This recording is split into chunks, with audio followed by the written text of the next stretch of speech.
Bwana, niwe tu mkweli, hiki kipande cha 20 ni kitamu sana ise. Ni kitamu kweli kweli ndugu yangu. Hebu ungana nami katika hiki kipande cha 20 upate kujua kwa nini nasema ni kitamu. Lakini nikukumbushe katika sehemu ya 19 pale tulipokuwa tumeishia. Bwana, katika sehemu ya 19 tuliishia ambapo tulikuwa tunajiuliza ya kwamba huyu Eliana alikuwa ameambiwa achague moja. Aungane na Gideon au asiungane na Gideon, alafu Gideon atoe siri.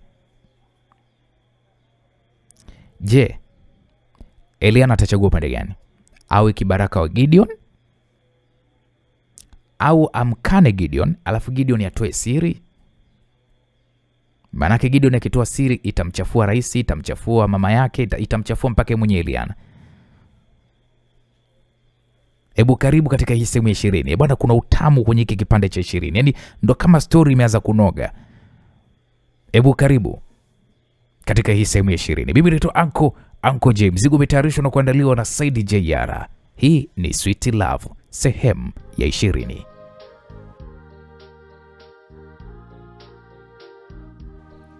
Naam. Eliana alijifunika uso kwa mikono yote, akilia kwa uchungu. Dunia aliyokuwa akijua ilionekana kusambaratika mbele macho yake. Alijua sasa alikuwa amenaswa kwenye mtego hatari, mtego wa damu, mtego wa chuki na wa siri nzito.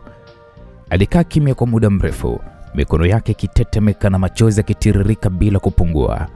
Moyoni alijua kuwa hana tena nafasi ya kupinga. Hatima yake ilikuwa iko mikononi mwa Gideon. Lakini alipomtazama Pifa, ambaye alikaa pembeni akijishughulisha kwa namna yake ya ajabu, akihesabu mara ngapi taa ya dari inawasha na kuzima kwa mzunguko wa umeme, moyo wake ulitetemeka. Eliana alivuta pumzi nzito, akaamua kufungua kinywa kwa sauti dhaifu lakini yenye msisitizo. Gideon, sawa, nitafanya unavyotaka. Nitakuwa silaha yako. Nitakuletea taarifa unazozihitaji. Lakini ninaomba moja tu, tafadhali, nipe nafasi nimsaidie mdogo wangu. Nipe fursa ya kumtibu Pifa. Pifa hajastahili kuendelea kuishi hivi. Maisha yake yamefungwa kwenye mateso makali mno. Ikiwa kweli unasema mimi ndo nilisababisha hali yake, basi nina haki yangu pia kujaribu kuweza kurekebisha makosa hayo. Gideon alimtazama kwa muda mrefu sana, kana kwamba alikuwa akichambua nafsi yake yote. Macho yake yaliwaka kwa mchanganyiko wa hasira na mshangao. Aligemea kwenye kiti, akatoa pale sigara mfukoni na kuanza kuichezea bila kuiwasha. Gideon alikaa kimya kwa sekunde kadhaa ambazo zilionekana kama vile milele kwa Eliana. Na kisha akatamka kwa sauti nzito na yenye kubeba uzito mkubwa mno.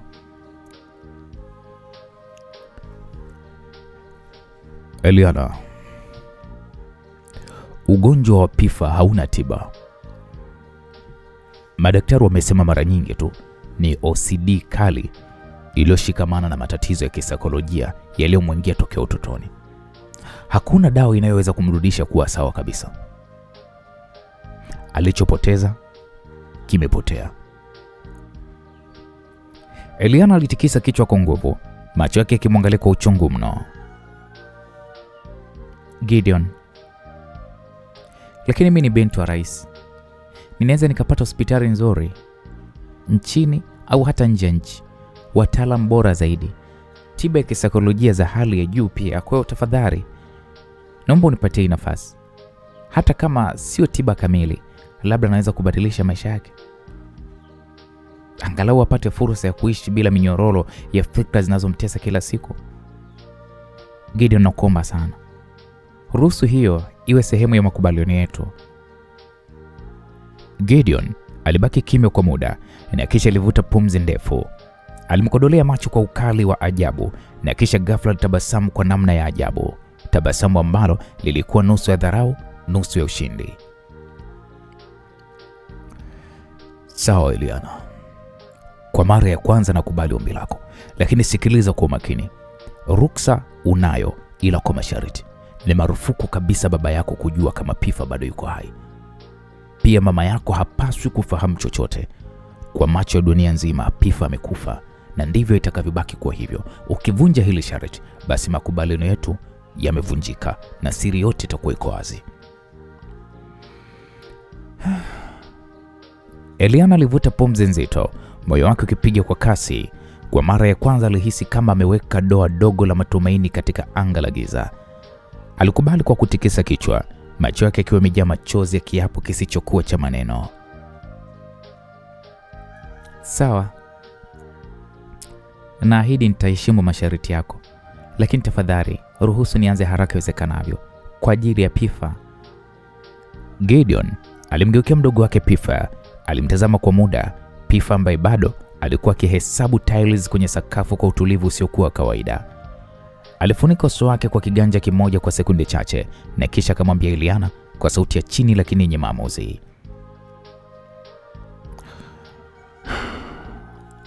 Chukua muda wako. Panga mipango yako.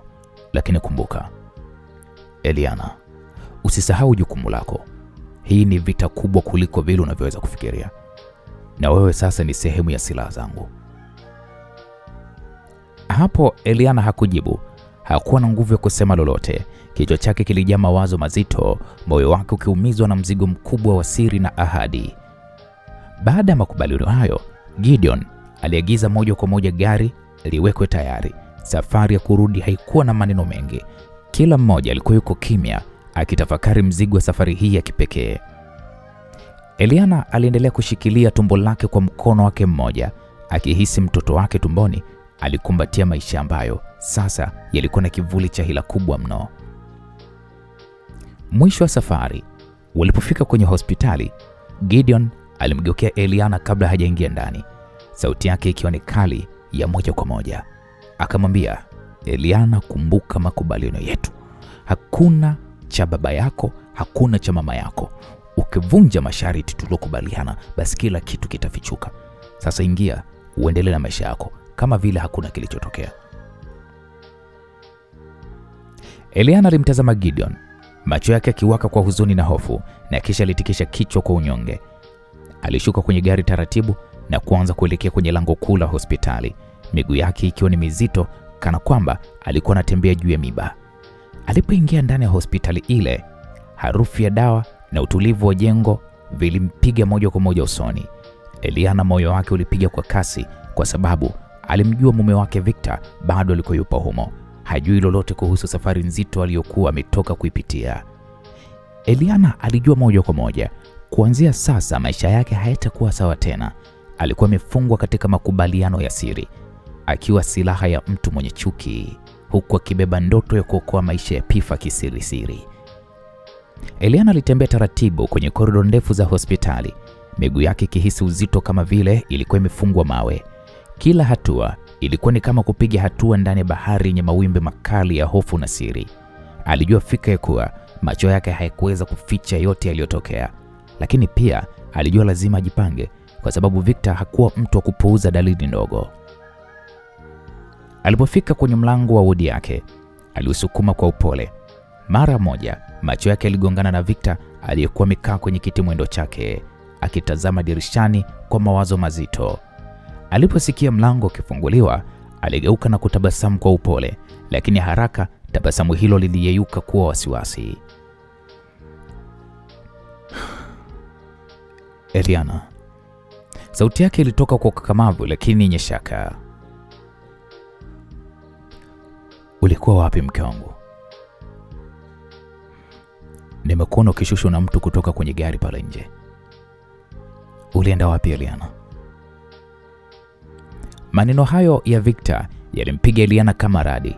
Moyo wake ulipiga kwa kasi, damu yake ikawa ni ya moto. Kwa sekunde chache alihisi kama ulimwengu wote umesimama, lakini haraka alijipanga. Alivuta tabasamu la kujifanya mwepesi na kwa sauti ya upole lakini yenye uongo uliosukwa vizuri, Eliana alijibu. Victor, usiwe na wasiwasi. Nilihisi tu nimebanwa sana ndani ya wodi. Nikahisi nataka kupunga upepo kidogo. Kwa nilimwomba muuguzi anisaidie kupata taksi ndogo nifike ufukweni kwa muda, nipate hewa safi. Yule mtu uliyemwona ni dereva taksi tu. Hakuna cha kushangaza mume wangu. Victor Alimkodolea macho Eliana, macho yake yakisoma uso wa mkewe kana kwamba alitaka kuchimba ndani ya roho yake. Alifupisha macho yake na kisha kabofya vidole vyake juu ya armrest ya kiti mwendo. Taxi? Victor aliuliza tena kwa msisitizo, sauti yake ikibeba mshangao na ukali wa ndani. Eliana, kwa nini upande taxi wakati tunayo magari ya kutosha? Una kila kitu Eliana kinachohakikisha usalama wako. Unajua tumepitia mikasa mingi. Mara moja unaonekana umetekwa, mara nyingine tunajikuta kwenye mazingira ya kutisha, na sasa unasema umetoka tu bila hata kuniambia. Je, unajua ni hatari kiasi gani kwa wewe kuondoka bila ulinzi? Hapo Eliana alihisi shinikizo likizidi. Victor alikuwa ni mtu wa kipekee, hata akiwa dhaifu kwa sasa, macho yake yalibaki ni makali. Hakukuwa na kitu rahisi cha kumpumbaza. Eliana ilibidi avute pumzi ndefu, akasogea karibu na Victor, akaweka kiganja chake juu ya mikono ya Victor, mkono uliokuwa umeshikilia mpini wa kiti, akamwambia, Victor tafadhali, na kuomba usifanye jambo hili kuwa kubwa. Najua unahisi wasiwasi kwa sababu ya yote yaliyotupata, lakini mimi nakuhakikishia niko salama. Angalia. Aliinua mikono yake. Nipo salama na nimekuja salama. Cha muhimu ni kwamba niko hapa tena na wewe. Usiruhusu hofu ikuchukue moyo zaidi ya hivi ilivyo. Victor alitikisa kichwa taratibu, macho yake yakimwangalia kwa mtindo wa kuchanganya upendo na wasiwasi. Eliana, unafikiri kwamba mimi nina wasiwasi bure? Na kujua kila ishara ndogo ya uso wako siwezi kupuuza. Sasa hivi ninapokuangalia naona macho yako hayako sawa. Kuna kitu unanificha. Usinidanganye Eliana. Mimi ni mume wako, naweza kusoma pumzi zako kabla sijatoka. Hapo Eliana moyo wake ulijikunyata. Alijua hana nafasi ya kumshawishi Victor kirahisi, lakini hakuwa na budi. Siri aliyokuwa ameibeba hakuiruhusu hata tone dogo la ukweli kumwagika. Alishusha macho yake, akapumua taratibu na kisha akatazama juu kwa macho yenye kutulia kimya kimya.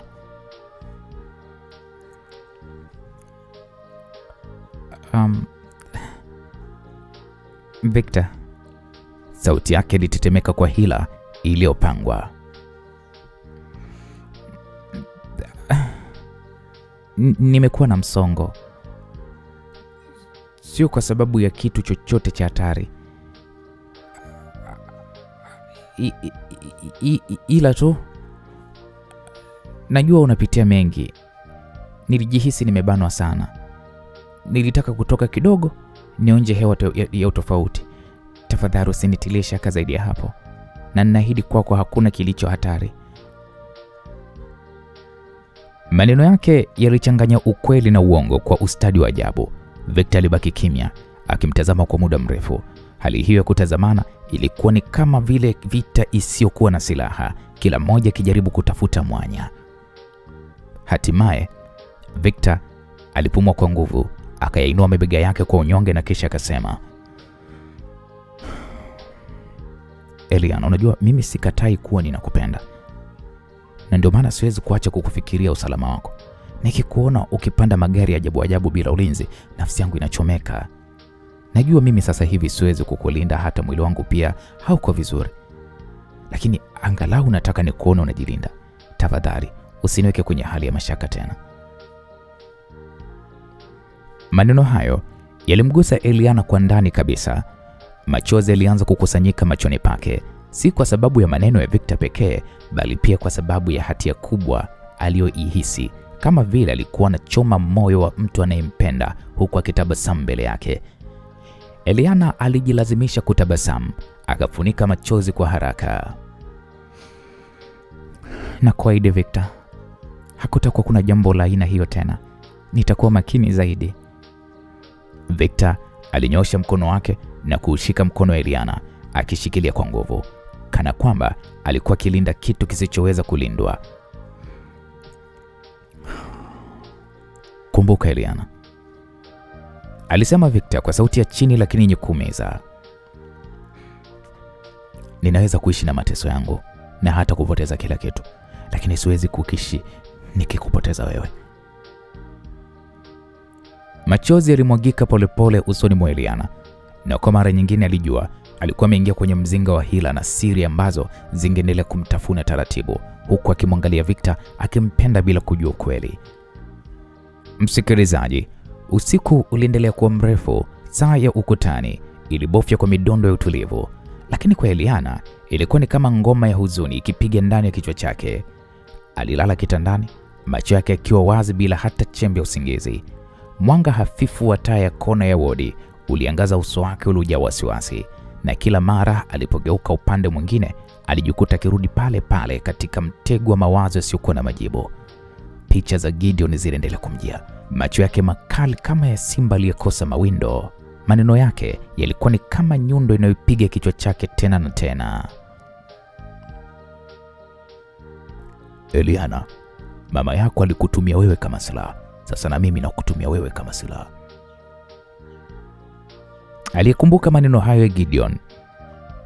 Eliana alijikuta anajilaza chali, mikono yake ikiweko kifuani, moyo wake ukibisha hodi kwa kasi ya ajabu.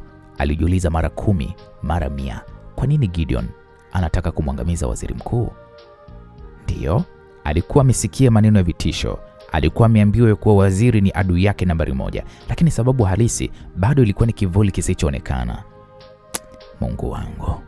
Eliana alijisemea hivyo kimya kimya, huku machozi yakijaa kwenye macho yake. Kuna siri gani ambayo mimi sijui? Nini hasa kilichotokea kati ya Gideon na waziri mkuu, yani baba yake Victor?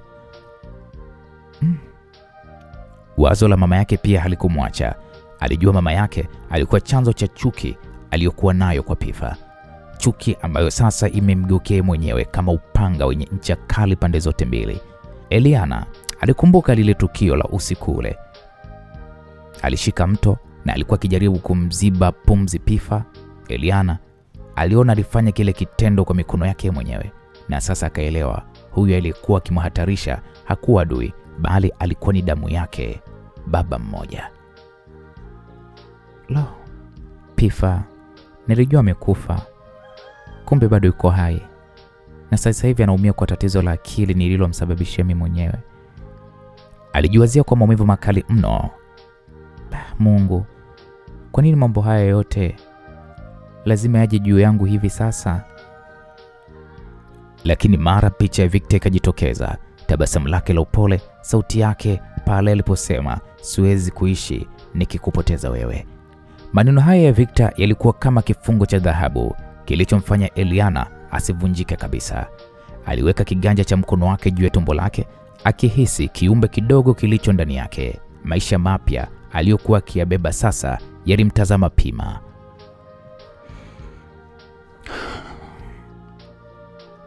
Victor ananipenda. Mtoto huyu ananitegemea. Nitafanyaje sasa nikiwa nimebanwa kati ya upendo na siri mbaya hivi? Alijiuliza kwa sauti ya ukimya. Gideon alikuwa amempa masharti magumu: kutafuta taarifa za waziri mkuu, baba mkwe wake yani.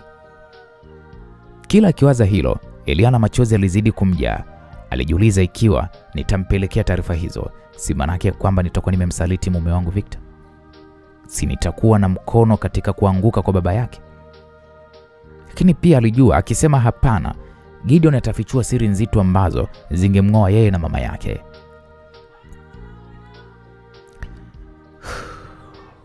Kwa nini waziri mkuu? Aliwaza tena Eliana, akishikilia kichwa chake kwa mikono. Ni nini alichomfanya Gideon mpaka achukie kiasi hiki? Ni jambo la kisiasa? Ni kisasi cha familia? Ama kuna damu iliyomwagika nyuma ya pazia ambayo mimi siielewi? Eliana hata alipofumbua macho hakukuwa na giza, bali picha tu. Pifa akijishughulisha kwa haraka, akiosha mikono yake mara 10 kwa hofu, akihesabu vitu mara nyingi, akirudia vitendo vyake kwa hofu kwamba kitu kibaya kitatokea. Eliana alimkumbuka vyema Pifa na kila kumbukumbu ilikuwa ni mshale wa hatia moyoni mwake. Lo, nilichangia ugonjwa wa Pifa. Nilikuwa silaha ya mama yangu, na sasa Gideon anataka kunigeuza mimi silaha yake. Sasa hatima yangu mimi ni ipi? Nitaishi kubeba majina mabaya tu maisha yangu yote? Lo. Machozi alianza kutiririka taratibu mashavuni pake. Aligeukia upande wa Victor, ambaye kwa wakati huu alikuwa amelala usingizi wa kina kwenye kitanda kilichokuwa karibu naye mule wodini. Uso wake ulikuwa mtulivu, kana kwamba alikuwa na ndoto nzuri. Eliana alitamani sana angeweza kushiriki ndoto hiyo, lakini kwake ndoto zilikuwa ni jinamizi. Alinyanyua mkono wake Eliana, akaunyosha mpaka kagusa kidogo uso wa Victor, na kisha akasema, "Samani mume wangu." Alimwongelesha kwa sauti ya chini mno. "Samani Victor kwa kile ninachokibeba moyoni. Sitaki kukusaliti. Sitaki kukuumiza. Lakini sijui nifanye nini. Naogopa nikikataa nitapoteza kila kitu. Nikikubali nitakuwa ninakusaliti." Dakika zilibadilika kuwa saa, na sasa zikabadilika kuwa usiku mzima. Kila mara alipojaribu kufumba macho, aliona uso wa Gideon, macho yake yakimwangalia kwa ukatili, yakimkumbusha kuwa yeye sasa ni chombo, ni silaha. Aliposogea upande mwingine, alimwona Pifa akirudia mikono yake, akihema kwa haraka, macho yake yakiwa na ukungu kwa mateso. Na katikati ya picha hizo mbili alikuwepo Victor, upendo wake huyu, ngao yake, lakini pia mtu ambaye asingepaswa kufahamu lolote la siri hiyo.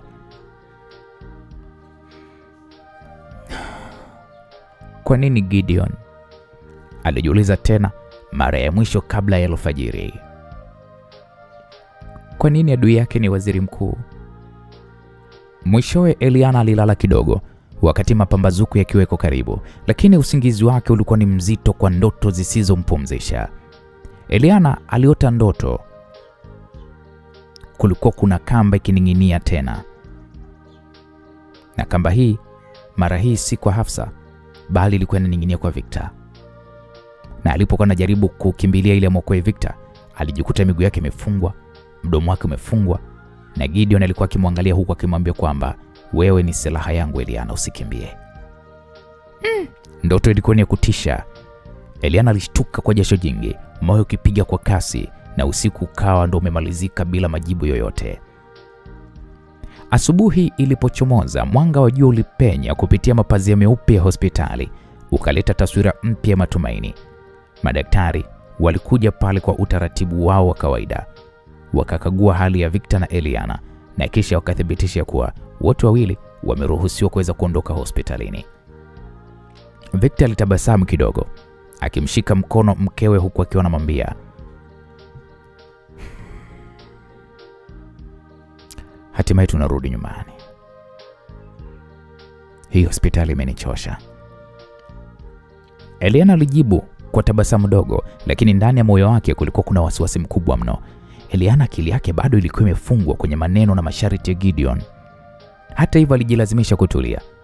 Kabla kuondoka kabisa, Victor alisimama ghafla akamwambia, "Hebu subiri kidogo mke wangu. Kuna jambo moja nahitaji kufanya. Nataka kumwona Hafsa." Eliana alitetemeka alipoyasikia hayo. Ilibidi amuulize Victor, "Una uhakika?" "Ndio." Licha ya yote aliyojaribu kuyafanya, lakini yeye bado ni binadamu.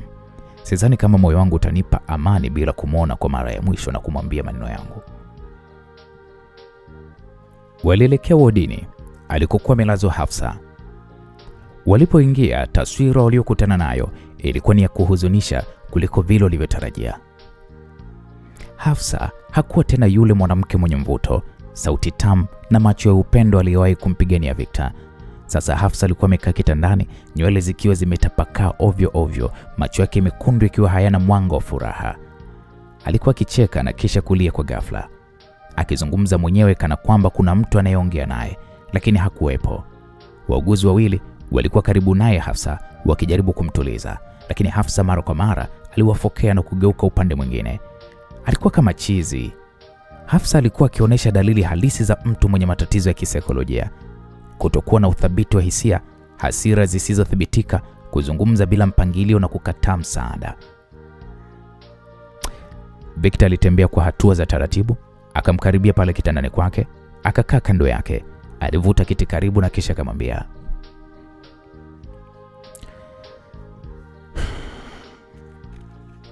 Hafsa, ni mimi Victor. Hafsa aligeuza uso wake taratibu, macho yake yakiwa ni mekundu na sura yake ikijaa chuki. Alimtazama kwa sekunde kadhaa na kisha ghafla alicheka kwa sauti ya dharau. Victor, wewe umekuja hapa kunionea, si ndivyo? Umekuja kuona jinsi ulivyoniharibu maisha yangu, sio? Victor alishtuka, lakini hakujibu kwa hasira. Alijua hali iliyokuwa nayo Hafsa haikuwa ya kawaida. Alinyosha mkono wake akishika kidogo kiganja chake na kisha akamwambia,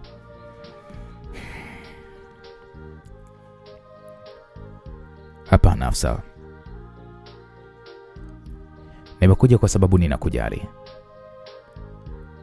Najua tumepitia mengi, lakini bado naamini unaweza kuanza upya. Unaweza kuishi maisha bora, maisha mapya. Naam. Ghafla Hafsa akarudisha mkono wake kwa nguvu, akipiga kelele kwa kusema, acha kunigusa. Hujui umefanya nini eh? Wewe ndio umeniharibu Victor.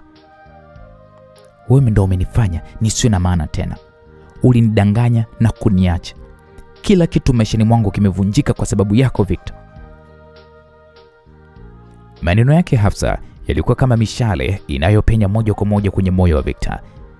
Alijua Hafsa alikuwa ni mgonjwa, lakini maneno yake bado yaliumiza. Victor alihema kwa kina, akijaribu kuwa mtulivu.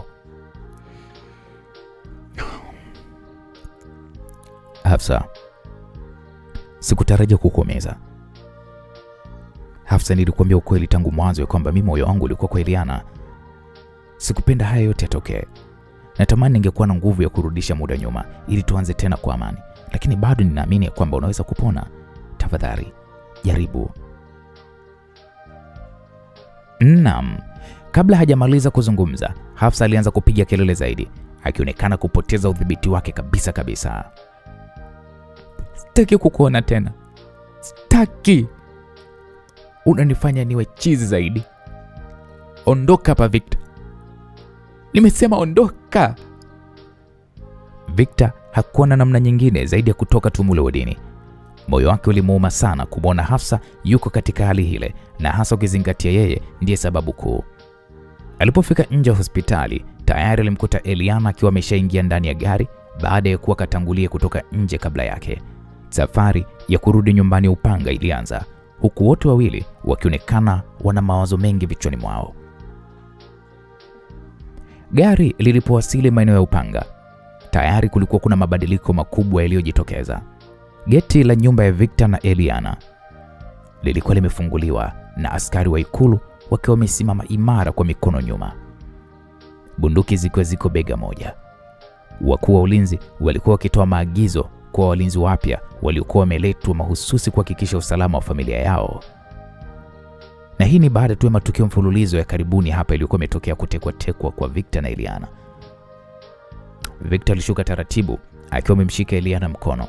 Macho yake yaliridhishwa na ulinzi huo mpya. Alihisi hatimaye familia yake sasa iko salama zaidi. Lakini upande wa pili, moyo wa Eliana ulitetemeka kwa nguvu. Kila alipomtazama mlinzi mmoja mmoja, aliona kikwazo kikubwa katika mpango mzima wa Gideon.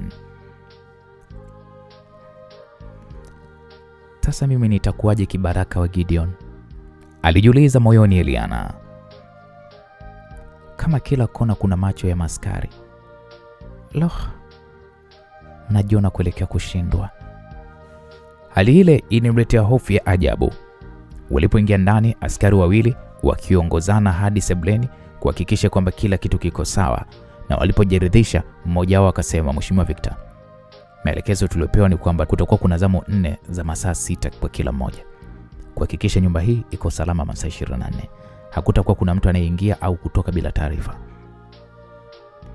Hapo Victor alitabasamu na kuwashukuru kwa dhati kabisa, akamwambia nawashukuru sana kwa kazi yenu. Sasa rudini tu kwenye nafasi zenu. Kiukweli kwa Eliana upande wake alijificha nyuma ya tabasamu la bandia. Akili yake Eliana iliwaza kwa kasi. Alijua masharti ya Gideon ilikuwa ni magumu, lakini sasa yamekuwa ni magumu maradufu. Mawazo hayo hayakuruhusu apumzike. Walipanda mpaka chumbani kwao. Victor alimwongoza mkewe kukaa kitandani na kisha akazunguka na kiti mwendo chake kufungua madirisha madogo ili upepo wa bahari uweze kupenya. Aliyefumba macho kwa sekunde chache, alivuta pumzi na kisha akasema,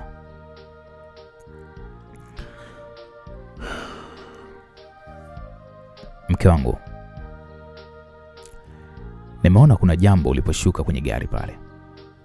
Hukufurahia wale walinzi na hata sasa nakuona umebadilika ghafla. Naomba useme ukweli, huwapendi wale walinzi? Swali hilo lilimfanya Eliana shtuke. Aligeuza uso wake haraka kumtazama Victor, macho yake yakicheza kwa wasiwasi. Akajilazimisha kucheka kidogo ili kuficha hisia.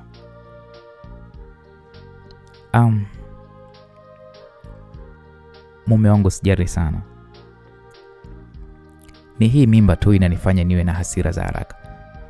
Mara najihisi sipendi watu fulani hata kama hawajanikosea chochote. Ila hali ya kawaida tu kwa mama mjamzito. Victor alimwangalia kwa makini Eliana kana kwamba anajaribu kusoma moyoni mwake. Alimkubalia taratibu na kisha akakaa kando yake. Lakini mpenzi, ikiwa unahisi wale walinzi wanakukera au kukusumbua, naomba niambie. Sina tatizo kuwaambia kwamba waondoke, kwa sababu cha muhimu zaidi ni amani yako.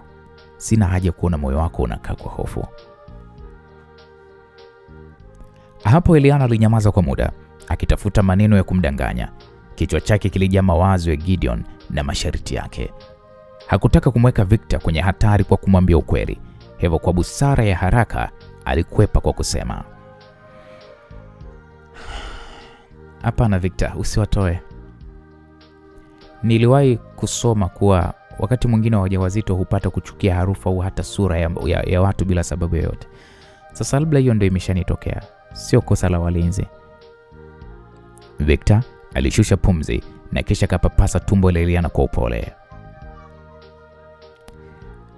Unajua Eliana, ningekuwa na uwezo ningekupa dunia isiyo na wasiwasi wala hofu. Na hata hivyo kumbuka, mimi niko hapa, nitakulinda kila hatua. Naam, maneno yale yalimgusa Eliana sana, akihisi machozi yakipanda. Kama ungejua mzigo nilionao moyoni Victor. Alijiwazia moyoni Eliana, lakini akaendelea kuweka tabasamu feki usoni mwake. Akajilazimisha kuonekana yuko thabiti Eliana. Macho ya Victor yalisalia yamejaa na wasiwasi. Alihisi mkewe hakumweleza ukweli wote, lakini hakutaka kumsukuma. Alijua mimba inaweza kuambatana na mabadiliko ya kihisia. Hivyo Victor akaamua kumwachia muda mkewe Eliana. Usiku ulipowadia, walinzi wa ikulu walionekana kila kona ya nyumba. Wawili kwenye geti, wawili nyuma ya nyumba karibu kabisa na bustani, na wawili walikuwa juu ya paa. Walinzi wengine walikuwa wakipiga doria mtaa mzima. Kwa Victor hii ilikuwa ni kinga imara. Kwa Eliana ilikuwa ni gereza la kifahari lililomnyima nafasi ya siri zake. Akiwa amelala kitandani kando ya mumewe, Eliana aliwake akiwa macho, akiwaza jinsi atakavyoweza kutekeleza agizo la Gideon chini ya macho ya ulinzi huu mkali.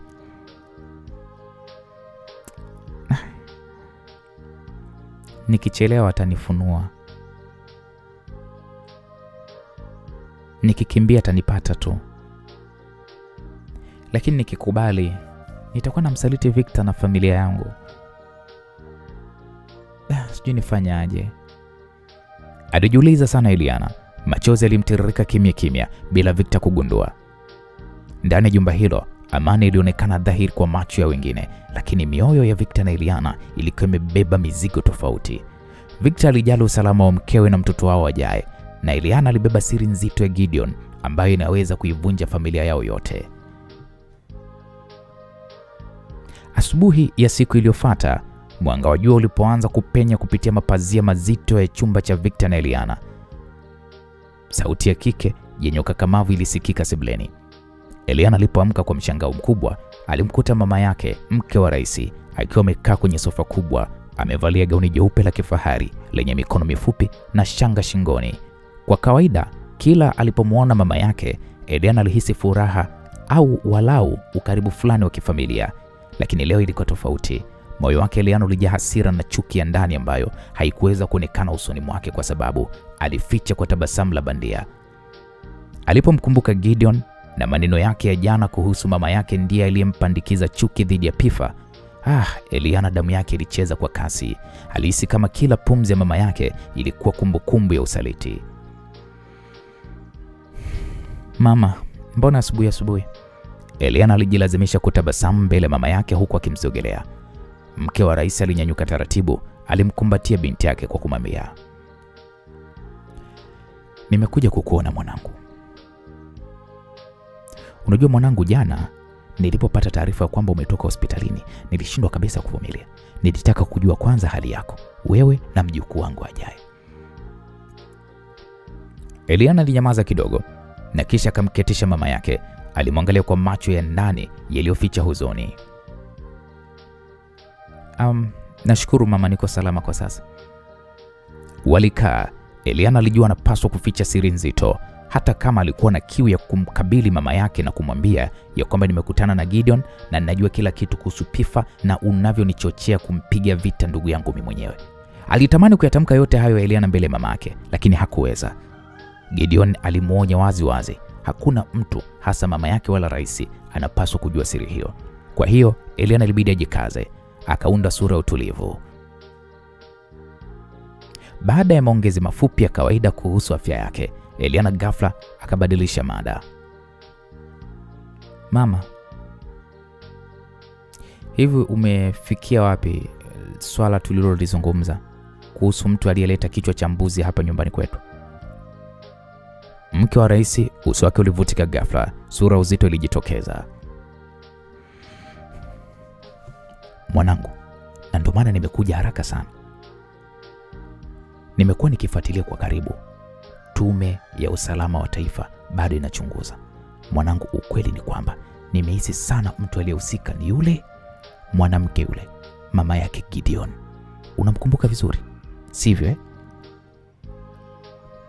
Maneno hayo yalimfanya Eliana abaki akimkodolea macho mama yake kwa mshangao uliochanganyika na huzuni ya ndani.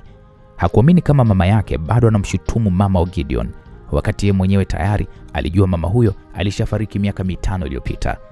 Kwa sekunde chache Eliana alihisi kama moyo wake unamganda, lakini alijizuia. Hakutaka kujionyesha. Kwa upole akamuuliza mama yake, lakini mama, je, una uhakika na hilo? Si ulisema mama yake Gideon alishafariki dunia na mpaka sasa imepita miaka 5? Mke wa rais alitikisa kichwa huku macho yake yakionyesha mchanganyiko wa hofu na kutokuelewa. Ndiyo, alifariki.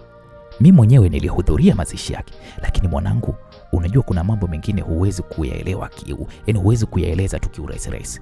Kuna ishara nyingi zinazoashiria mtu aliyehusika ni yeye. Njia ya alama, ujumbe uliowekwa, hata mbinu ya kichawi iliyotumika ni yake kabisa. Wale waliowahi kumjua kwa karibu wanakiri hivyo. Hapo Eliana alihisi maumivu makali moyoni. Mawazo ya jana aliyoyasikia kutoka kwa Gideon yalijitokeza upya, ya kuwa mama yake ndiye chanzo cha yeye kumchukia Pifa na kwamba alikuzwa katika mazingira ya maneno yenye sumu na chuki. Sasa tena anamwona mama yake akiendelea kumtupia lawama marehemu mama yake na Gideon, wakati ukweli wote ulikuwa tofauti. Eliana kwanza ilibidi ashushe pumzi ndefu, akajifanya kujiuliza tu kwa sauti ya kawaida. Lakini mama, inawezekana vipi mtu aliyekufa karudi tena kutusumbua? Au kuna mtu anayetumia jina lake kujaribu kuficha ukweli? Hapo mke wa rais alikunja nyusi, alishika kidevu kana kwamba anatafakari. Sasa unajua hilo ndo swali kubwa. Kila dalili zinaashiria ni yeye, lakini kimsingi haiwezekani. Ina maana kuna mtu anaigiza au kuna siri kubwa bado hatujaigundua. Mwanangu, dunia hii ina maajabu mengi. Kuna watu wanaweza kufanya kitu kikubwa kisichotarajiwa ili tu kutufadhaisha. Maneno yale yalimwacha Eliana na majonzi makali. Hali hii ilikuwa ni kama kitendawili kipya kinachozidi kumtesa. Yeye alijua wazi kuwa Gideon yupo, anaishi na ndiye mpangaji wa mambo haya, lakini hakuthubutu kufunua kinywa. Alijua kitamka neno moja tu, Gideon atavunja kila kitu na siri nzito itatoka hadharani. Kwa muda mrefu akabaki wako kimya, kila mmoja akiwa na mawazo yake. Mke wa rais alidhani anajadiliana na binti yake asiye na habari, wakati Eliana alihisi kama yupo kwenye mchezo hatari wa kulinda siri huku akicheza sura ya mtoto mtiifu. Hatimaye Eliana aliinuka na kuzungusha mikono yake shingoni mwa mama yake kwa ukaribu, akamwambia, mama,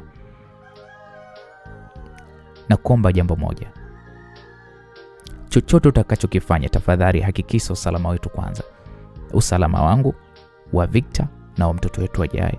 Mengine yote tutajua huko baadaye. Usijali mwanangu.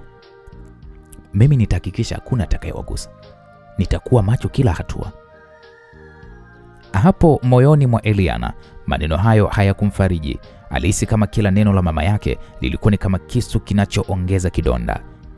Hali ilikuwa ni ya ajabu kuwa karibu na mama yake huku ndani akihisi anamtazama mtu mwingine kabisa, mtu ambaye ndiye chanzo cha machungu ya ndugu zake.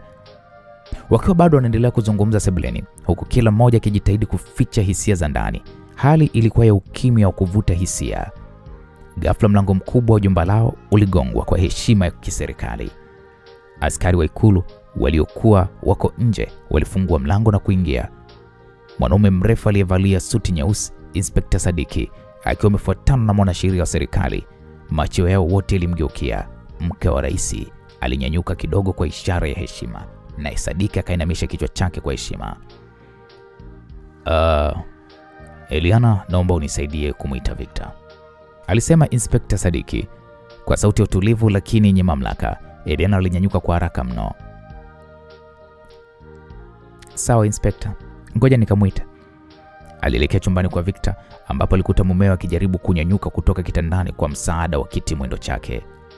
Mwili wake ulikuwa bado dhaifu, mikono yake ilitetemeka kidogo aliposhika mpini wa gurudumu. Victor, Eliana alimwambia kwa upole. Inspector Sadiki amefika, anataka kuzungumza na wewe pamoja na mwanasheria. Victor alinyanyua macho, alivuta pumzi ndefu kana kwamba anatambua uzito wa mazungumzo yaliyomsubiri. Bila maneno mengi, Victor alijiweka sawa kwenye kiti mwendo chake na kisha Eliana akamsindikiza mpaka sebuleni. Safari ya kuelekea pale sebuleni ilisikika kwa kishindo kidogo cha magurudumu kwenye sakafu ya tiles. Walipowasili, wote waliokuwa pale walinyamaza kumsubiri. Sadiki alisimama, alimwangalia Victor kwa umakini na kisha akamwambia, karibu Victor. Najua bado hujapona vizuri, pole kwa aliyokupata, lakini tumekuja kujua msimamo wako rasmi kuhusu tukio lililotokea. Tunataka kufahamu kama unataka kumfungulia mashtaka Hafsa ya utekaji nyara na jaribio la kukuua au la. Hilo ndilo lengo letu kubwa ambalo limetuleta hapa. Maneno hayo yalipita sebuleni kwa uzito mkubwa mno. Eliana alihisi pumzi kimganda kifuani. Mama yake naye alionekana kupepesa macho kwa mshangao. Wote walitarajia Victor kwa hali alionayo sasa atasema ndio, lazima afunguliwe mashtaka. Victor alikaa kimya kwa muda mfupi, macho yake kitazama sakafu kana kwamba anatafakari sana, na hatimaye aliinua kichwa chake taratibu na kusema kwa sauti thabiti lakini yenye huzuni,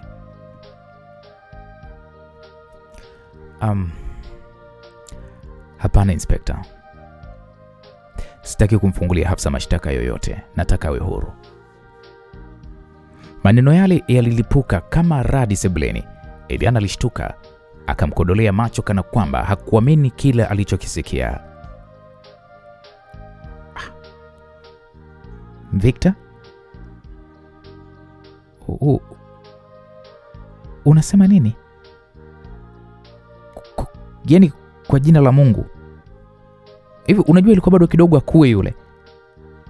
Ilikuwa sekunde chache tu.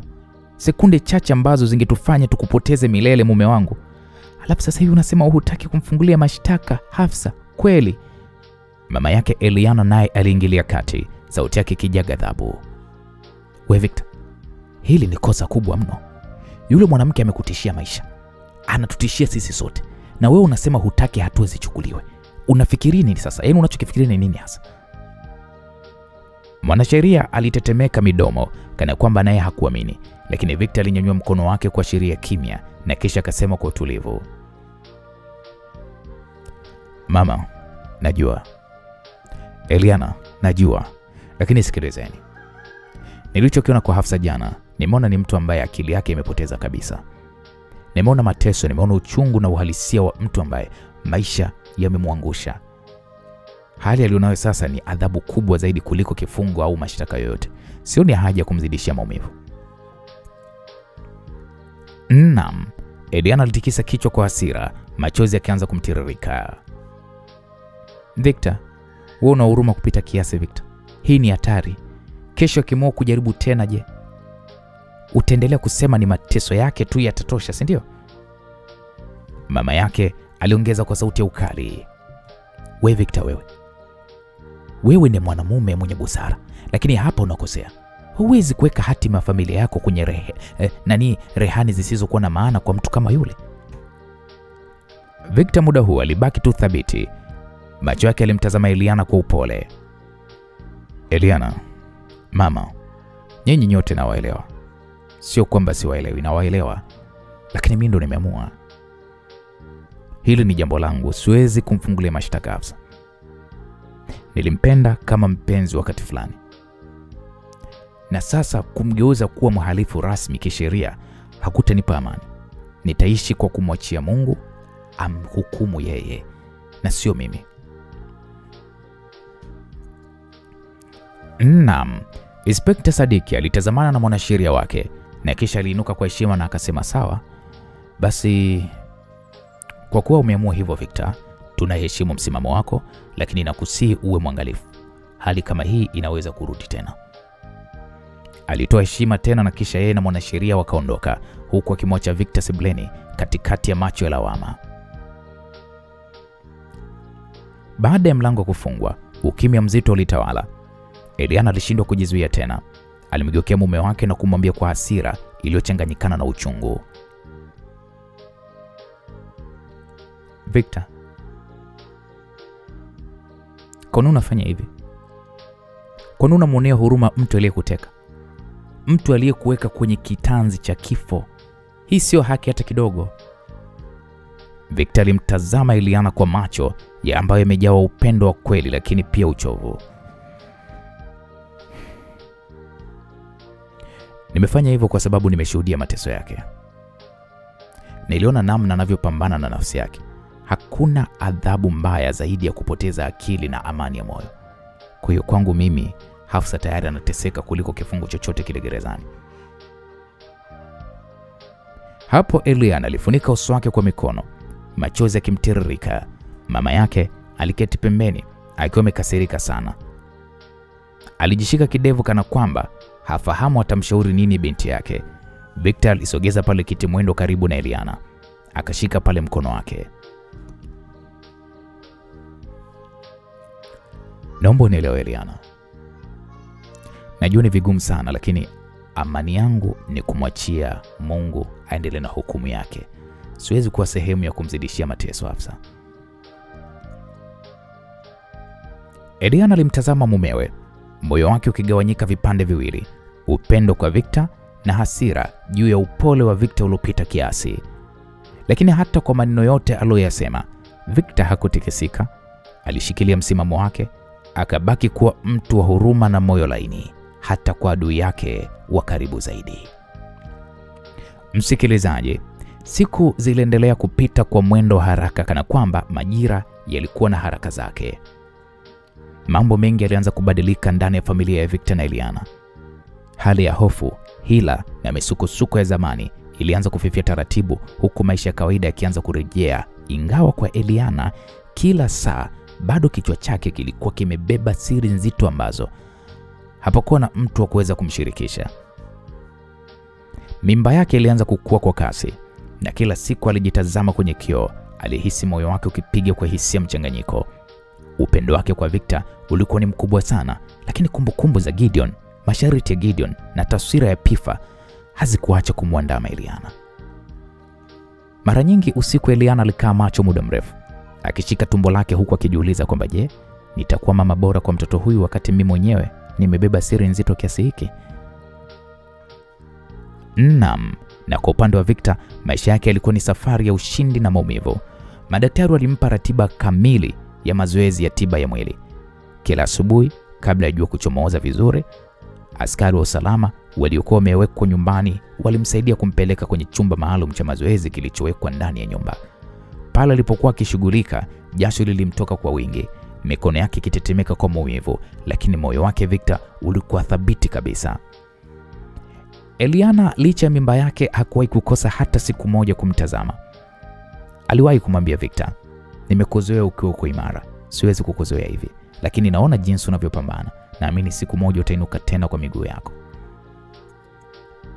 Maneno hayo yalikuwa ni faraja kubwa mno kwa Victor. Miezi mitatu ya kwanza ya mazoezi ilikuwa ni migumu sana. Wakati mwingine Victor alijikuta akipiga kelele kwa maumivu. Alilazimika kushikiliwa na mtaalamu wa mazoezi na walinzi wawili. Lakini moyo wake haukukata tamaa. Siku ziliendelea kusonga na matokeo madogo madogo yakaanza kuonekana. Miguu yake iliyokuwa imedhoofu kwa muda mrefu ilianza kupata nguvu. Alianza kwa kuweza kusimama sekunde chache akisaidiwa, na kisha dakika moja, na hatimaye akaanza kuchukua hatua 2-3 huku akishika ukuta. Eliana alipona hatua hizo, machozi ya furaha yalijaa machoni pake. Mara nyingi alimshika mkono na kumwambia kwamba wewe ni shujaa mume wangu. Hata mtoto wetu akizaliwa nitamwambia jinsi baba yake alivyojipigania kurejea tena. Kadiri muda ulivyosonga, mimba ya Eliana ilifika miezi 6 tumboni mwake. Kulikuwa kuna uhai uliojaa nguvu. Mtoto wao alikuwa akipiga teke mara kwa mara, jambo lilomfanya Victor kufurahi kila aliposhika tumbo la mkewe. Mara kwa mara alikuwa anasema, mtoto huyu ataniona nikitembea, sitaki amuone baba yake akiwa kwenye kiti mwendo. Huo ulikuwa ni msukumo wa ndani kabisa mwa Victor. Alizidisha bidii, kila zoezi alilofundishwa alilifanya mara 2 zaidi. Hata pale madaktari walipomwambia pumzike, hamu ya kusimama tena kwa miguu yake ilikuwa ni kubwa kuliko maumivu anayoyapata. Hatimaye, baada ya miezi 7 tangu safari hiyo ya uponyaji ianze, siku kubwa ilifika. Eliana alikuwa amekaa sebuleni akipumzika, akihisi mtoto tumboni akicheza. Ghafla alisikia kishindo cha hatua kutoka kwenye chumba cha mazoezi. Aliposogea kwa wasiwasi, moyo wake ulikaribia kuruka nje alipomwona Victor akitembea polepole bila msaada wa kiti mwendo, akishikilia mpini mdogo wa chuma uliokuwa ukitumiwa na wagonjwa kujifunzia kutembea. Victor! Eliana alipiga kelele ya mshangao na furaha, mikono yake ikishika mdomo wake, machozi yakianza kumtiririka kabla hata hajafika karibu. Victor akiwa na jasho limemtapakaa usoni, alitembea hatua 5 mfululizo, akasimama kidogo na kisha akaendelea tena. Mwisho alipomfikia Eliana, alimkumbatia kwa nguvu, akilalia bega lake huku akilia. Nimeweza Eliana. Mungu mkubwa.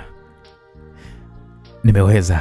Naamini sasa nitakimbia pamoja na mtoto wetu atakapoweza kuzaliwa. Eliana naye alilia, akihisi furaha ya kweli kimwagika ndani yake. Alishika uso wake na kusema kwa sauti ya kutetemeka, nilijua utafanikiwa. Nilijua. Victor, naomba usiache kuamini nguvu yako. Kuanzia siku hiyo, maisha yalibadilika sana ndani ya jumba lao. Victor alionekana mwenye nguvu mpya, kila mtu akimsifu kwa ushindi wake. Walinzi wa ikulu waliokuwa wakimlinda walikuwa na furaha pia, kwani walishuhudia mabadiliko hayo kila siku. Madaktari walimpongeza na kusema kuwa ule ulikuwa ni ushahidi wa mtu mwenye moyo wa chuma. Kwa upande wa Eliana, furaha ya mumewe kupona ilichanganyika na huzuni ya ndani. Alikuwa anazidi kubeba siri za Gideon na Pifa moyoni mwake, na sasa kihisi mzigo mkubwa zaidi ukimwelemea. Kadiri mimba yake ilivyozidi kukua hadi miezi 7, ndivyo moyo wake ulivyozidi kupasuliwa katikati ya upendo wa mumewe na hofu ya kuanguka kwenye mitego ya Gideon. Lakini kila alipomtazama Victor akitembea, moyo wake Eliana ulimnongoneza jambo moja: lazima nimlinde huyu mwanaume kwa gharama yoyote. Siku moja, majira ya mchana, akiwa ametulia kwenye bustani ya maua iliyokuwa iko ndani jumba lao, ghafla simu yake ilianza kuita. Alitazama kwa sekunde chache, moyo wake ukianza kwenda mbio. Ilikuwa ni namba mpya isiyo na jina. Moyo wake ulipiga kwa kasi kana kwamba ulikuwa ukijua majibu kabla hata hajapokea. Mikono yake ilitetemeka, alibonyeza kitufe cha kupokea simu.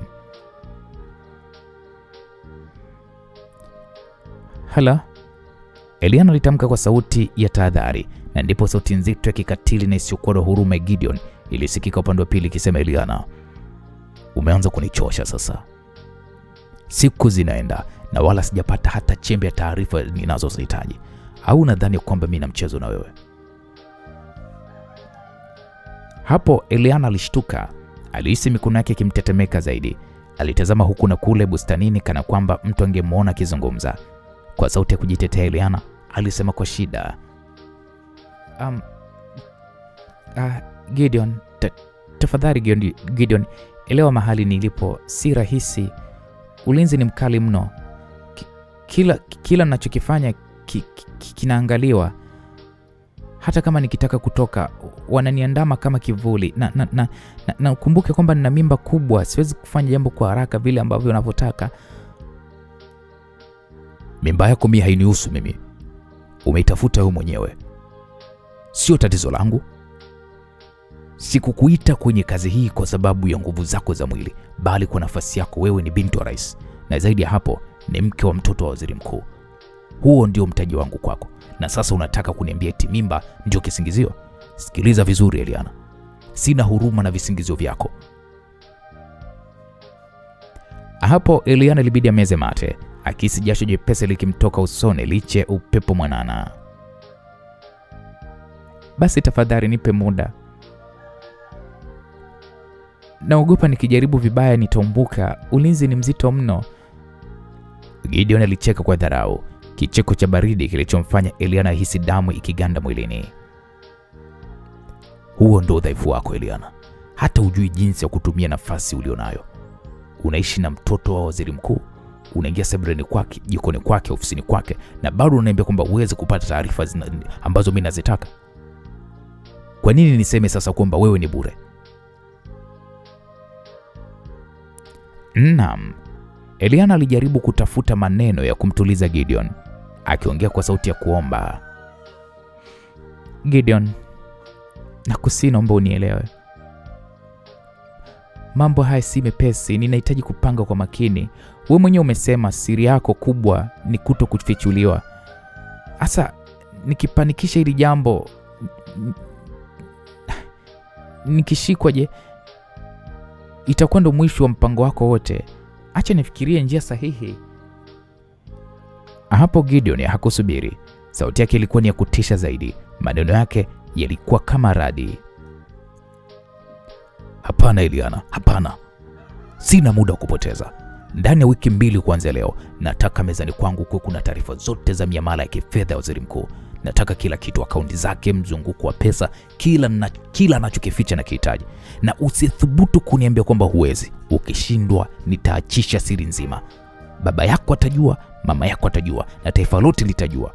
Naamini unajua vizuri nini maana yake ikiwa hilo litatokea. Naam. Eliana alihisi tumbo lake likikakamaa kwa hofu, karibu apoteze pumzi. Aliweka mkono mmoja tumboni kana kwamba anamlinda mtoto asisikie maneno hayo ya kutisha. Lakini Gideon, ukifanya hivyo utaharibu kila kitu.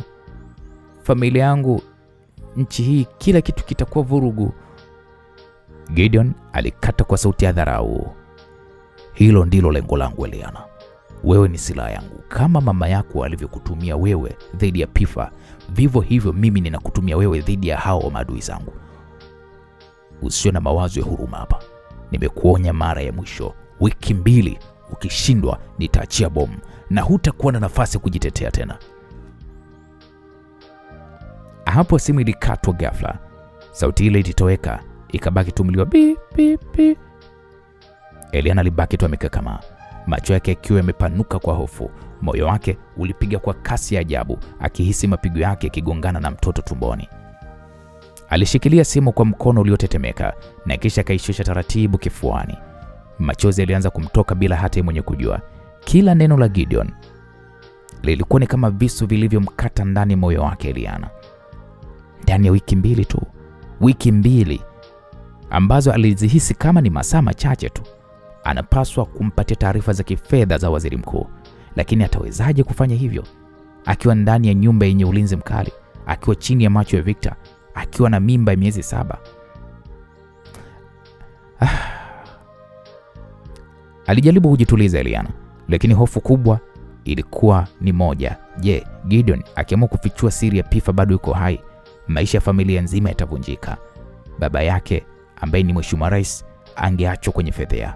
Mama yake angeumbuka na yeye pia angemwangamiza kabisa Victor ambaye hana kosa lolote. Eliana aliinama na kisha akainua macho yake. Aliinua macho yake angani kana kwamba anaomba msaada wa kimya kimya kwa Mwenyezi Mungu. Nifanyaje sasa? Nitamlindaje Victor na mtoto wangu huku nikiwa nimebanwa na makucha ya Gideon? Wiki mbili pekee. Bustani ile ilitulia ghafla. Iligeuka kuwa kama sehemu ya mateso ya kisaikolojia kwake. Naam. Hata usiku alipokuwa chumbani kwake, bado maneno ya Gideon yalikuwa yanamtesa masikioni mwake. Wiki 2 pekee, hakuna muda mwingi. Na kwa sasa kwa namna yoyote ile alihitaji njia kumkaribia waziri mkuu. Lakini anawezaje ikiwa walinzi wamezunguka nyumba yao ya upanga kila wakati? Eliana alijua bila shaka ya kwamba suluhisho lilikuwa wazi, ni moja tu, kwenda kuishi moja kwa moja nyumbani kwa waziri mkuu. Eliana aligeuka na kumtazama Victor aliyekuwa kalala kwa amani, pumzi yake ikitoka taratibu. Upendo wake kwake ulikuwa ni dhahiri, lakini pia alikuwa na mzigo mzito wa siri aliyoubeba moyoni. Machozi ya kimya yakimlenga, akajisemea moyoni, nisamehe Victor, sina njia nyingine. Hii ni vita niliyoingizwa bila hiari yangu. Naam. Asubuhi palipokucha, walipokuwa wakinywa chai sebuleni, Eliana aliamua kufungua mada kwa sauti ya upole lakini yenye msisitizo. Victor mpenzi, alianza kwa kumtazama kwa macho ya kumwomba. Nimekuwa nikifikiria sana. Sasa kwa kuwa mimba yangu imefika hatua hii, naona bora tu twende kuishi Kunduchi kwa muda. Victor alishusha kikombe cha chai mikononi mwake, akimtazama kwa mshangao. Kunduchi? Kwa nini mpenzi wangu? Hapa tuna kila kitu na daktari wetu yuko karibu. Kule kutokuwa kuna usumbufu mwingi. Najua, lakini kumbuka tunakaribia muda wa kujifungua. Ningependa sana mamako awe karibu na mimi. Ni mara yangu ya kwanza. Na najua mama ana uzoefu, atanipatia faraja na pia kwa usalama. Pale Kunduchi pana walinzi wengi zaidi. Kwa ni bora kuwa karibu na familia yako kipindi hiki. Victor alimtazama mkewe, akionekana kuguswa na hoja ile. Ni kweli, pale Kunduchi kulikuwa kuna ulinzi mzito kwa kuwa waziri mkuu aliishi huko. Aidha, mamake alikuwa na ujuzi mwingi wa kusaidia wanawake wajawazito. Alinyonya mkono wake na kisha akashika mkono wa Eliana kwa upole.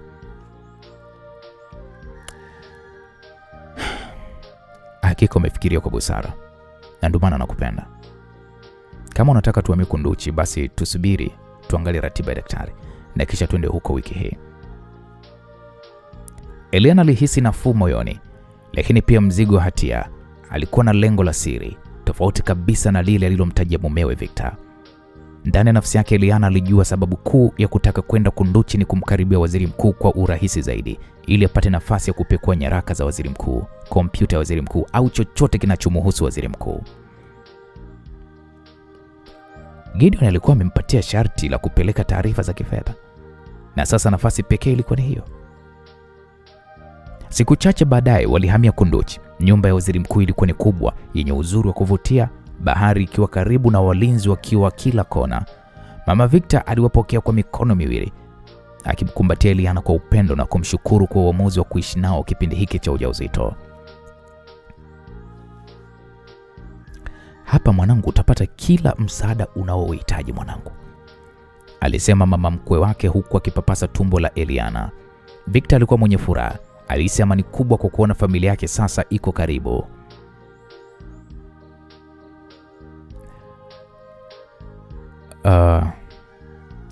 Kiukweli mimi nimefurahi sana mama. Eliana, sasa hautakuwa peke yako. Mama na baba watakuwa karibu na sisi muda wote. kwa nitapata pia mimi nafasi ya kuendelea na mazoezi yangu kwa utulivu zaidi. Hapo Eliana alitabasamu kwa aibu, akapiga moyo konde ndani kwa ndani, huku akijisemea moyoni, ya mpenzi, ila hujui sababu hasa iliyonileta mimi hapa ni sababu nyingine kabisa. Naam, usiku wa kwanza Eliana alilala akiwa amesongwa na hisia mchanganyiko. Kulikuwa kuna sehemu ya moyo wake ilihisi faraja kubwa kuwa karibu na familia ya Victor, lakini pia kulikuwa kuna hofu kuu ya kutekeleza jukumu la Gideon. Alihisi kana kwamba siri imemfunga shingoni na kila dakika ilikuwa ni kuhesabu tu hadi siku itakayowekwa kikomo. Akiwa kitandana na mwangalia Victor aliyelala, Eliana alijiapiza, nitapata nafasi. Hata kama itakuwa ni mara moja tu, lazima nipenye kwenye maisha ya waziri mkuu. Hata kama nitajihatarisha mimi mwenyewe, sitaki Gideon afichwe siri, lakini nitalinda pia hadhi ya familia yangu. Hii sio rahisi, lakini sina namna nyingine. Eliana aligeukia upande, akashika tumbo lake kwa upole. Mtoto wangu, nisamehe kama ninapita njia hii ngumu. Najaribu kukulinda wewe, baba yako, na kila kitu tunachokipenda, lakini njia hii inanilazimisha kuishi kwa sura mbili. Naam, kwa upande wa Victor, kuhamia Kunduchi ilikuwa ni zawadi na faraja, lakini kwa Eliana kulikuwa ni mwanzo wa mchezo wa hatari, mchezo wa kuficha siri na kuzunguka kwenye kivuli cha hila nzito, huku ndani ya nafsi yake akikimbizana na muda aliopangiwa na Gideon. Majira saa 8 za usiku, nje ya nyumba kubwa ya waziri mkuu, walinzi walikuwa kwa makini kila kona, lakini ndani kulikuwa kuna utulivu wa familia iliyokuwa imeshajitosa usingizini. Victor akiwa amechoka na mazoezi ya kurejesha mwili wake kwenye hali ya kawaida, alikuwa amelala fofofo kitandani, akitabasamu kwa amani na ndoto zisizokuwa na shaka. Lakini kwa upande wa pili wa kitanda, Eliana hakuwa na amani hiyo. Moyoni mwake kulikuwa kuna vishindo vya wasiwasi, akili yake kihesabu kila sekunde kama bomu linalosubiri kulipuka. Alipomtazama Victor na kuhakikisha usingizi wake ni mzito, Eliana aliinuka polepole, akavua joho lake la usiku na kujifunga gauni jeusi na jepesi. Alihema kwa umakini, akapiga hatua za taratibu zisizotoa hata mgurumo wa mbao za sakafu. Mungu wangu, naogopa, lakini sina namna. Nikishindwa Gideon atanimaliza, alijiambia kimoyo moyo, huku akielekea mlangoni. Alitoka chumbani. Njia za giza za korido la nyumba hiyo zilikuwa na mwanga hafifu wa balbu za dhahabu zilizozimwa nusu. Kila hatua aliyopiga ilikuwa na uzito. Masikio yake yalisikiliza kama kuna mtu yeyote aliyemfuatilia. Mimba yake iliyokuwa imekaribia miezi 8 ilimpa ugumu wa mwendo, lakini alijitahidi kujizuia isisikike. Alijua fika anakokwenda, ofisi ndogo ya waziri mkuu, chumba ambacho kwa kawaida kilihusiana na mipango na maandiko ya siri, ndio ngome kuu ya siri za serikali, na sasa Gideon alimtuma kwenda kujipenyeza humo. Eliana alipofika kwenye mlango wa hiko chumba, moyo wake uliruka kama ndege aliyechanwa mbawa. Mlango ulikuwa na kitasa kizito, sio rahisi kufunguka, lakini Eliana akiwa binti wa familia ya kifahari aliwahi kuona mbinu ndogo ndogo za kufungua kufuli za ndani. Alipiga magoti, alivuta pini ndogo aliyokuwa ameificha kwenye nywele zake, akaanza kupapasa tundu la kitasa. Mikono yake ilikuwa ikitetemeka, kila sekunde ikihisi kuna macho ya mtu anayomchunguza kutoka gizani. Baada ya dakika chache kulisikika crack. Mlango ulifunguka taratibu. Ndani ya harufu ya mbao za zamani na karatasi zilizohifadhiwa zilimkaribisha. Ofisi ilikuwa na kabati refu za chuma na drawer zenye kufuli. Meza ya waziri mkuu ilionekana imesafishwa vizuri, kalamu kubwa ya dhahabu ikiwa imetulia juu ya karatasi tupu. Eliana alijua hakuna kitu kitakachokuwa mezani waziwazi, hivyo macho yake yalielekea moja kwa moja kwenye kabati za chuma. Kwa uangalifu alianza kufungua drawer moja baada nyingine, akipapasa mafaili yaliyokuwa yamepangwa kwa namba na tarehe. Hapo ndipo Eliana alipokutana na nyaraka alizokuwa akizisaka, mafaili yenye mihuri ya kifedha, miamala mikubwa ya mamilioni yaliyohamishwa kutoka benki za kimataifa kwenda akaunti ambazo hakuzijua. Alizisoma haraka haraka, macho yake yakionekana kushindwa kuamini kila alichokuwa nakiona. Hivi hizi nyaraka ndio ambazo Gideon anataka. Lakini kwa nini anazitaka? Na kwa nini hizi hela ziwe siri kiasi hiki? Baba mkwe wangu anahusika na nini hasa? Aliwaza akiwa anatetemeka. Alisukuma mafaili mengine.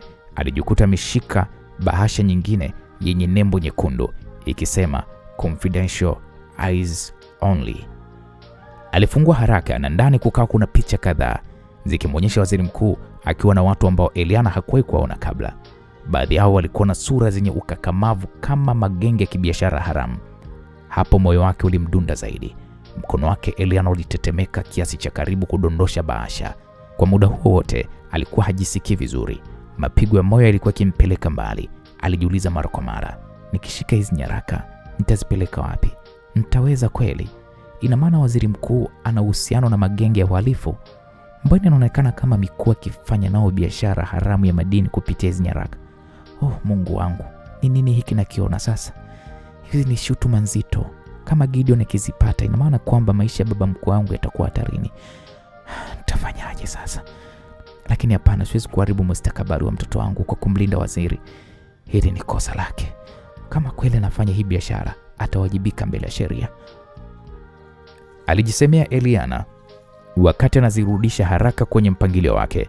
Ghafla masikio yake alisikia sauti ya hatua za mtu akija taratibu kwenye korido. Moyo wake ulimruka Eliana. Mwili wake ukawa ni wa baridi ghafla kana kwamba damu imemganda. Sauti za viatu vya ngozi zikiendelea kukaribia kula alipokuwa yeye, kama jinamizi la kifo linalomfuata. Eliana alihisi tumbo lake kuchemka kwa hofu. Alishika tumbo lake kwa mikono miwili akihisi mtoto tumboni naye akitikisika kwa nguvu kana kwamba anahisi hofu ya mama yake. Mungu wangu, sasa nitafanya nini? Nikiwa hapa ndani nitakamatwa, na nikikamatwa kila kitu kitaharibika. Victor, Mungu, mtoto wangu. Alitazama mlango aliokuwa ameuacha nusu wazi, hatua zikiwa karibu zaidi, na sasa ni wazi mtu huyu alikuwa anakaribia kabisa na mlango huo. Kelele za funguo ziligongeshwa pembeni, zikionyesha huenda anayeingia ni mtu mwenye ruhusa kamili ya kuingia mule ndani. Eliana alizidi kushikilia faili mkononi, jasho likimdondoka usoni kwa hofu. Sasa sekunde zilikuwa ni kama masaa kwake. Je, ataweza kujificha kabla hajakamatwa? Au kweli siri nzima itafichuka usiku huo? Moyo wake uliendelea kudunda kwa kasi, huku macho yake yakitafuta pa kujificha haraka mno ndani ya ofisi hii ndogo. Muda ulikimbia na sauti za hatua zikazidi kusogea karibu kabisa na mlango. Mlango ulifunguliwa ghafla, taratibu. Eliana kwa kasi ajabu, kwa hali yake ya ujauzito, aliteleza chini ya meza kubwa ya mbao ya waziri mkuu. Alijilaza kifudifudi, mikono yake ikikumbatia tumbo lake, pumzi zikipiga haraka haraka kama mtu aliye karibu kukimbia mashindano. Eliana moyo wake ulikuwa ukipiga mapigo mazito kana kwamba unaweza kusikia na yeyote atakayeweza kusimama karibu. Aliweka mkono wake mdogo mdomoni akijizuia kutoa sauti ya hofu. Harufu ambayo ya zamani na karatasi ilikuwa ikimpiga puani akiwa pale chini. Macho yake yaliweza kuona miguu ya mtu aliyeingia, viatu vya bei ghali vilivyong'aa kana kwamba vilisafishwa kwa muda mrefu. Bila shaka viatu vya baba mkwe wake, waziri mkuu. Waziri alipoingia, alifunga mlango nyuma yake na kisha alivuta kiti na kuketi kwa nguvu kana kwamba mzigo mzito ulikuwa mabegani mwake. Eliana akiwa pale chini aliweza kuona miguu yake ikitingishwa bila utulivu. Hakuwa na amani, alionekana kukandamizwa na mzigo wa mawazo. Kwa ghafla simu yake iliita. Waziri mkuu alipokea haraka, sauti yake ikiwa ni wasiwasi. Ndio. Nimekupata. Tumeshakubaliana mara nyingi. Lakini hali sasa hivi si shwari. Hapo waziri mkuu alinyamaza, akawa anasikiliza upande wa pili. Hapo ndipo Eliana alijikunyata zaidi akijaribu kuzuia pumzi yake isisikike. Sauti ya waziri mkuu iliendelea, sasa ikiwa na ukakamavu lakini imechanganyika na hofu. Nimekuambia sasa hivi TAKUKURU wapo macho sana. Wameka mitandao kila mahali, kila muamala mkubwa wanauchunguza. Kwa siwezi kuhamisha hizo fedha bila wao kugundua. Nitajiponza mimi mwenyewe na serikali nzima. Hapo Eliana alihisi moyo wake ukipasuka. Hivi kweli baba mkwe wake, waziri mkuu wa nchi, anahusiana na uhamishaji wa fedha kimagendo? Hakutaka kuamini masikio yake, lakini maneno hayo yalikuwa yakijidhihirisha wazi wazi upande wa pili wa simu. Sauti ya mtu asiyejulikana ilisikika kwa ukali, sauti nzito yenye ukali wa mtu anayetishia maisha. Ingawa Eliana hakuweza kusikia kila neno, lakini alisikia maneno ya msingi yaliyomfanya asisimke hadi mifupa. Sikiliza waziri, ukisita kwenye hili basi ujiandae na maafa makubwa. Taifa lako litayumba, na wakulaumiwa si mwingine bali ni wewe mwenyewe. Waziri mkuu pamoja na rais, nyinyi ndio mnapaswa kulaumiwa. Hivyo damu ya wananchi itakuwa kwa mikononi mwenu. Sauti hiyo iliposikika, waziri mkuu alitetemeka. Eliana akiwa pale chini aliweza kuona miguu yake ikigonga gonga sakafu bila hiari. Alishika kichwa kwa mkono mmoja, akionekana kukumbwa na hofu kubwa zaidi. Hapana bwana. Usinikomoe bwana. Usinikomoe kwa maneno makali namna hiyo. Huwezi kunibana namna hii. Hii si mara ya kwanza tunafanya biashara. Unajua ukali wa mazingira tulionayo. Nikipeleka pesa kwa sasa, kila kitu kitafichuka. Nitashtakiwa, sitapona. Naam. Kulikuwa kuna kimya kifupi, na kisha sauti ya upande wa pili ikawa ni nzito zaidi kwa kusema, basi ukatae, lakini ujue taifa lote litakuwa mateka. Hatucheki wala tubembelezi. Ukiwa waziri mkuu au sio, wewe unachopaswa ni kutimiza makubaliano. Usitegemee rais atakulinda. Ukishindwa utabeba msalaba wako. Eliana aliyasikia mazungumzo yote haya. Eliana akiwa chini ya meza alihisi tumbo lake likitetemeka zaidi. Mtoto tumboni akicheza kana kwamba naye anahisi msukosuko wa mama yake. Machozi yalimbubujika taratibu usoni Eliana kwa hofu na mshangao wa siri aliyokuwa akishuhudia. Waziri alinyanyua sauti yake kidogo, akionekana kukimbizana na hisia kali. Lakini mnanitaka nifanye nini sasa? Nipeni muda basi. Najua pesa mnazozihitaji, lakini hebu fikiria. Kila jicho linanitazama. Sitaki kujiangamiza wakati hujafika. Hapo Eliana alisikia upande wa pili ukitoa kicheko cha kejeli kwa sauti nzito na ya dharau. Hakuna muda tena. Siku 14 usipopeleka pesa, basi tujiandae kupokea majanga yatakayoisambaratisha taifa, na kila mtu atamlaumu rais.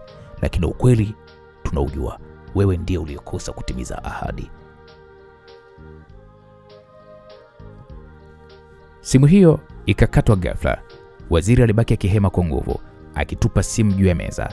Aliweka mikono yake yote miwili kichwani, macho yake yakitazama chini kana kwamba yamekosa mwelekeo.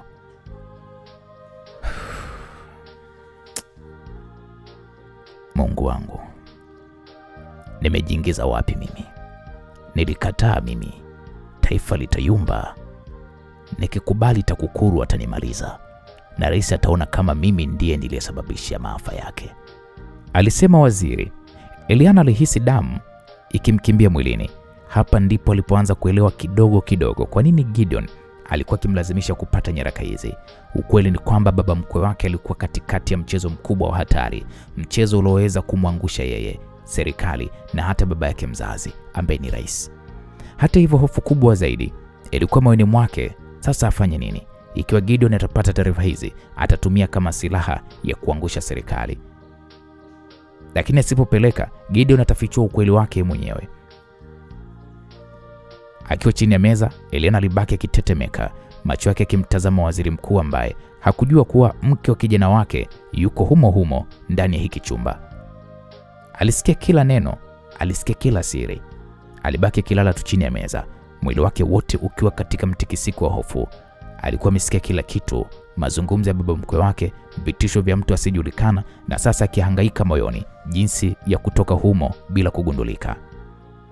Lakini bado Eliana hakuthubutu hata kuinua kichwa chake, akijua waziri bado yupo mule ndani. Waziri alibaki kwa muda akiwa amenywea kwenye kiti chake, mikono yake bado ikiwa kichwani, kana kwamba dunia yote ilikuwa imembana. Baada dakika kadhaa, alinyanyuka taratibu. Kiti kikatoa mlio mdogo wa kukunja. Eliana alikaza pumzi, alihisi jasho linamtiririka usoni. Waziri akaelekea mlangoni, akiwa tayari kushika kitasa ili kufunga. Macho yake yaliangukia sakafuni. Kitu kidogo kilikuwa kimekaa pembeni mwa mlango. Alipiga hatua moja chini na kukinua. Ilikuwa ni pini ndogo ya dhahabu iliyong'aa chini ya mwanga wa taa. Alitazama pini hiyo kwa sekunde kadhaa na kisha akaibusu kidogo. Akatabasamu kwa nguvu na kwa sauti ya kujinong'oneza akasema, huyu lazima ni mama watoto huyu. Kila siku namwambia aache mambo ya kufungua mlango kwa vifaa vidogo vidogo. Anasema ni mazoea yake ya kufanya usafi.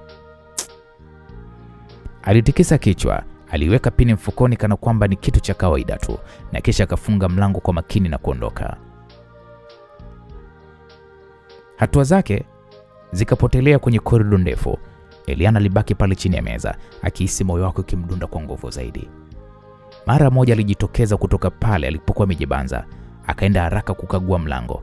Alishika kitasa akajaribu kugeuza taratibu, lakini mlango ulikuwa umefungwa kwa funguo. Pini aliyokuwa anaitegemea kama msaada wa pekee sasa ilikuwa mikononi mwa waziri mkuu. Lo! Eliana alijawa na hofu. Midomo yake ilikaa kutetemeka. Mungu wangu, nimekwama. Nitafanyaje sasa? Alijisema Eliana kwa sauti ya chini. Kwa hali ya kawaida mtu angeweza kupiga hodi, kuomba msaada au hata kupiga kelele, lakini kwa Eliana ilikuwa tofauti. Akiwa na mimba miezi 8, usiku wa manane na ndani ya ofisi ya waziri mkuu, kila hatua aliyochukua ilikuwa ni ya hatari. Akijulikana yupo humo, siri zote zingefichuka. Victor, baba mkuu wake na hata mama yake mzazi wangeanza kumchunguza na siri ya Gideon ingetoka hadharani. Alianza kutembea kwa hatua za polepole ndani ya chumba, akipapasa tumbo lake. Mtoto tumboni alionekana kujibu kwa mateke madogo madogo, kana kwamba na yeye anahisi mshtuko wa mama yake. Eliana machozi alianza kumtoka taratibu, hofu ikimkumba. Kila dakika ilikuwa ni ndefu kama saa, jasho likimchuruzika shingoni. Alihisi hewa inakuwa ni nzito zaidi, mapafu yake yakikosa pumzi ya kutosha. Ujauzito wake ukianza kumsumbua kwa maumivu madogo madogo ya mgongo, yakianza kumchoma kwa uoga. Alijilaza kwenye sofa lililokuwepo hapo pembeni, akijaribu kupunguza kwanza mshtuko.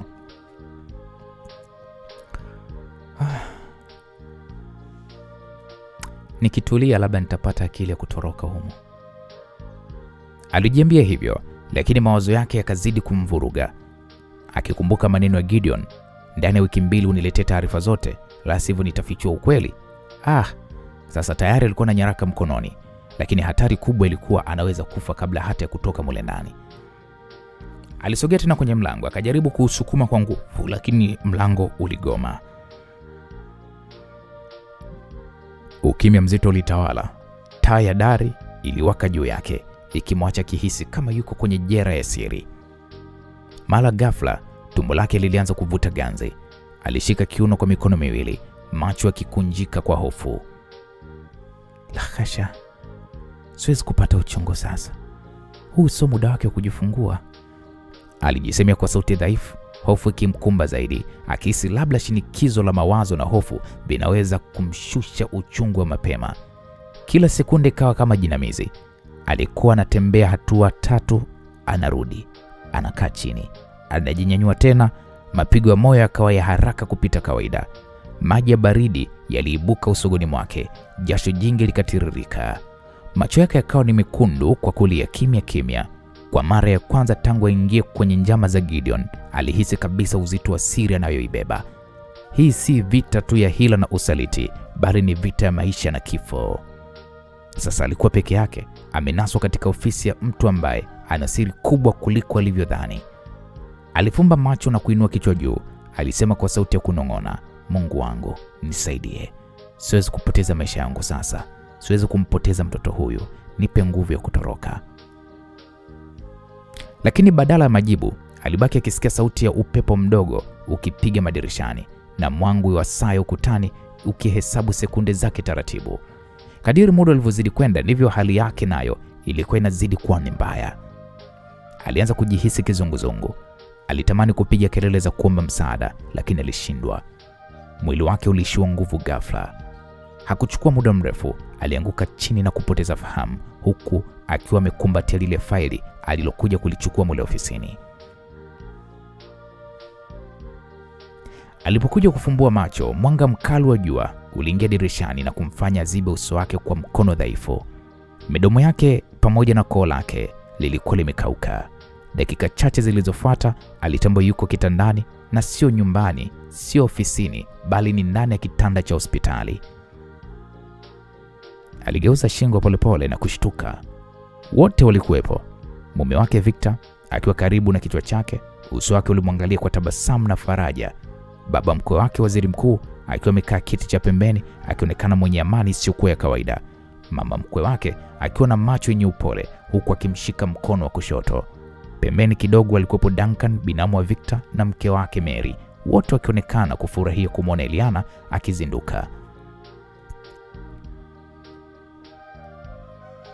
Eliana alishindwa kama ingia kwenye tabasamu kama wao au abaki na uso wake wa kumshangao.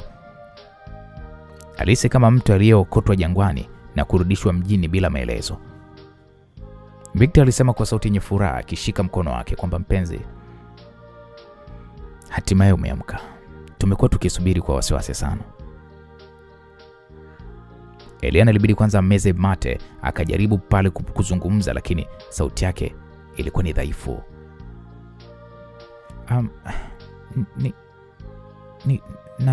Niko wapi? Mama mkwe wake alijibu kwa upole kwamba uko salama mrembo wangu. Hapa ni hospitalini, umepoteza fahamu usiku kucha, lakini sasa shukrani kwa Mungu umeamka. Maneno hayo yalimpiga kama radi. Moyoni mwake alijiuliza, hospitali nimefikaje? Alijaribu kurudisha kumbukumbu zake taratibu. Mara ya mwisho alikuwa amekwama ofisini mwa Waziri Mkuu, akiwa na hofu kubwa, akishikilia faili lile. Na alikumbuka vizuri jinsi mlango ulivyokuwa umefungwa, jinsi hofu na maumivu vilivyokuwa imemzidia, na hatimaye alivyozidiwa na akapoteza fahamu akiwa ameshikilia lile faili kwa nguvu zote. Sasa yuko hapa hospitalini asubuhi, kumekucha, na familia nzima ikiwa na nyuso za furaha. Hakuna dalili hata ndogo kwamba yeyote kati yao anajua alichokuwa anakifanya. Hii ina maana gani? Wamejuaje kama nilikuwa niko ofisini? Ina maana wameona kile nilichokuwa, au walikuta tu mwili wangu na kunileta hospitalini? Na lile faili liko wapi nililokuwa nimelikamatia mikononi? Eliana alimwangalia Waziri Mkuu kwa macho makini. Uso wake ulikuwa na utulivu, ukionyesha furaha ya kawaida tu kwa mkwe wake kupona. Hakukuwa na alama ya mashaka wala hasira wala maswali ya kwamba ulikuwa wapi. Hilo swali lilimchanganya zaidi Eliana.